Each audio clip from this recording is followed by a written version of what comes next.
Hi, I'm David Ezekiel, transitional pastor for the First Federated Church of Peoria. Welcome to our midweek moment. Let me teach you a new word for the new year, Coddiwomple. It is spelled Coddiwomple. Now, before I tell you what it means, let me provide an illustration for you. In the Bible, Matthew's gospel tells us about the visit of the Magi. He writes, in the time of King Herod, after Jesus was born in Bethlehem of Judea, wise men from the east came to Jerusalem. Now theirs was a wild and unpredictable journey. The trek of the wise men to Jerusalem was a little like a wild goose chase.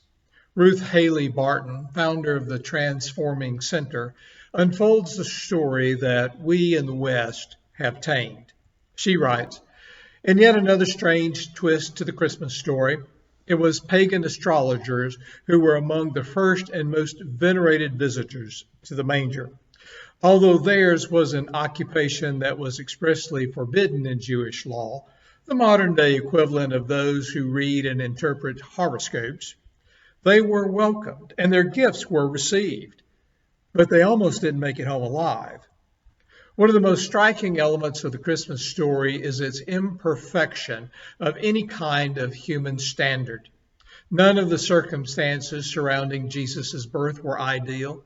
Mary's baby was born out of wedlock, and when the time for her delivery came, Mary and Joseph were on the road due to political forces that were beyond their control.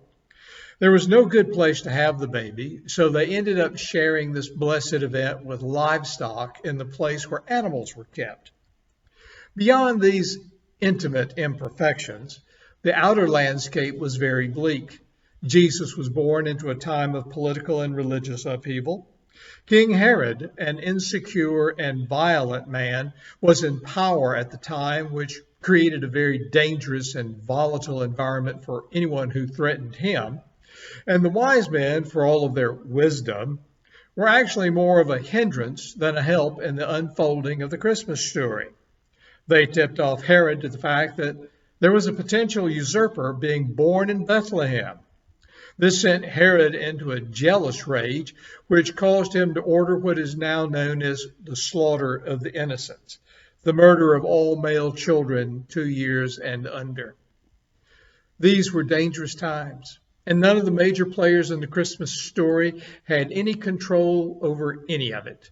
It was not a safe environment for spiritual seeking, nor was it a good time for ushering in a new spiritual reality in the guise of a vulnerable baby. But Jesus was born anyway, and the wise men left their home country. And they traveled through dangerous territories to seek this one who offered them hope. Apparently, the wise men had reached the limits of human wisdom to satisfy the longing of the human heart.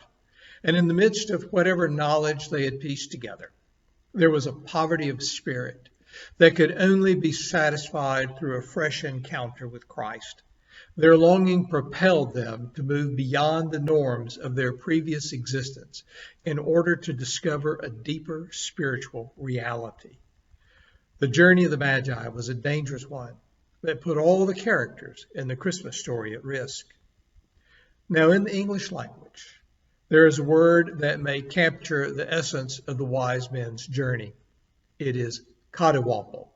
It means to travel purposefully toward an as yet unknown destination.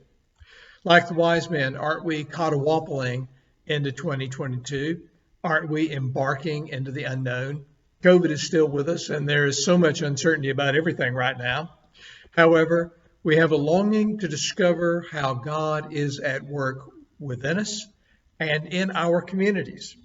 What an edgy and yet exciting time lies before us. Yet, in spite of the many turns and surprises and frustrations that lie ahead, we have to keep on moving.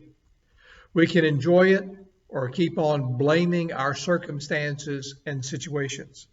We can lead a life with a purpose, or we can move on aimlessly. Do know that purpose will give your journey meaning and satisfaction.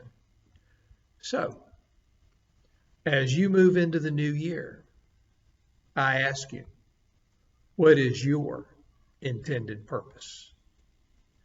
I'm David Ezekiel. Thank you for sharing this midweek moment with me.